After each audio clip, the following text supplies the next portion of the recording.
1482 में मेवाड़ की धरती पर जन्मा एक शेर राणा संग्राम सिंह यानी राणा सांगा। वह राणा रायमल के पुत्र और मेवाड़ के सिसोदिया वंश से थे। राणा सांगा का असली नाम संग्राम सिंह था। बचपन से ही वह साहसी, तेजस्वी और युद्ध कला में निपुण थे। राजगद्दी पर बैठने के लिए राणा सांगा को अपने ही भाइयों से संघर्ष करना पड़ा। कई वर्षों की लड़ाई के बाद वह मेवाड़ के राजा बने। राणा सांगा को कई युद्ध में गंभीर चोटें आई। उनके शरीर पर 80 से अधिक घाव थे। एक आंख और एक हाथ खो चुके थे, फिर भी वह युद्ध में अग्रिम पंक्ति में लड़ते थे। उन्होंने विभिन्न राजपूत राजाओं को एकजुट किया और एक शक्तिशाली संघ बनाया, जिसका उद्देश्य भारत से विदेशी आक्रमणकारियों को हटाना था।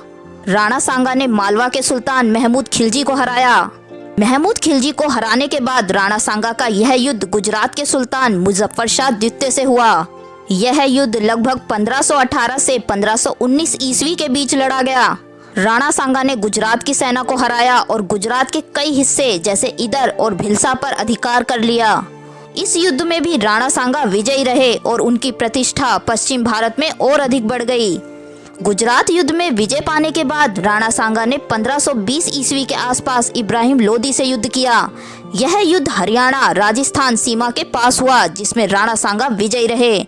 इस विजय के बाद राणा सांगा ने दिल्ली पर अधिकार करने और एक हिंदू साम्राज्य स्थापित करने की योजना बनाई।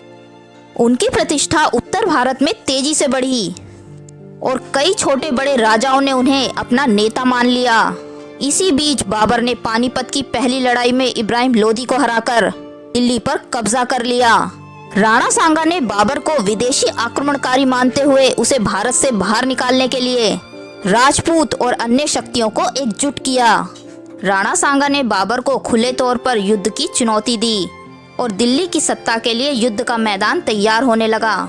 राणा सांगा और बाबर की सेनाओं के बीच राजस्थान के खानवा नामक स्थान पर ऐतिहासिक युद्ध हुआ।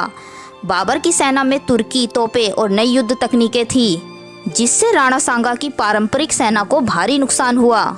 युद्ध के दौरान राणा सांगा के कुछ सहयोगियों जैसे शीलादित्य ने धोखा दिया, जिससे युद्ध का पलड़ा बाबर की ओर झुक गया। राणा सांगा घायल होकर लौटे, लेकिन हार मानने को तैयार नहीं थे। वे फिर से बाबर से लड़ने की तैयारी कर रहे थे, लेकिन उनके ही कुछ सरदारों ने उन्हें जहर दे दिया। इस तरह 1528 में राणा सांगा वीरगति को प्राप्त हुए, लेकिन वह इतिहास में अमर हो गए। राणा सांगा न सिर्फ एक राजा थे, बल्कि एक ऐसे योद्धा थे जिन्होंने कभी झुकना नहीं सीखा। उनका बलिदान आज भी हर देशभक्त के लिए प्रेरणा है। आपको उनकी कहानी का कौन सा हिस्सा सबसे ज्यादा प्रेरणादायक लगा, नीचे कमेंट्स में जरूर बताएं। जय हिंद, जय भारत।